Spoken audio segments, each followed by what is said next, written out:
Let's talk about stock split and how it can be beneficial for traders and investors. There are two types of stock splits that we'll be discussing today. First is the forward stock split, and second is the reverse stock split. Let's start off by discussing what a forward stock split is. A forward stock split is a corporate action that divides the price per share, and in return the shareholders receive X times amount of shares. If that was confusing, let me break it down a little bit for you.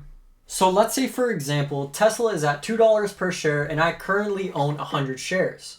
Now let's say Tesla does a 2-to-1 forward stock split.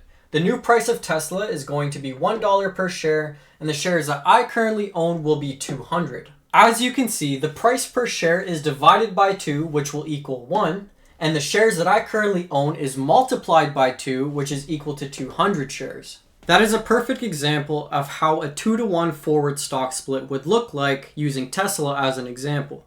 A forward stock split is seen to be a positive catalyst since current shareholders receive more shares, and for new investors, it makes the price per share more affordable. Now let's go over the second type of stock split, which is a reverse stock split. This corporate action is simply the opposite of a forward stock split. Instead of dividing the price per share and multiplying the shares currently owned, for a reverse stock split, you would multiply the price per share and divide the shares currently owned. So let's say, for example, Tesla decides to do a 1-to-2 reverse stock split. Before, Tesla was at $2 a share and the shares that I currently own equal to 100. After the stock split, Tesla will be at $4 a share and the shares that I currently own will be reduced to 50. This is because we multiplied the price per share by 2 and divided the shares that I currently owned by 2 as well. So this will put Tesla at $4 per share and the shares that I currently own would be 50. A reverse stock split isn't always seen to be a positive catalyst since current shareholders receive less shares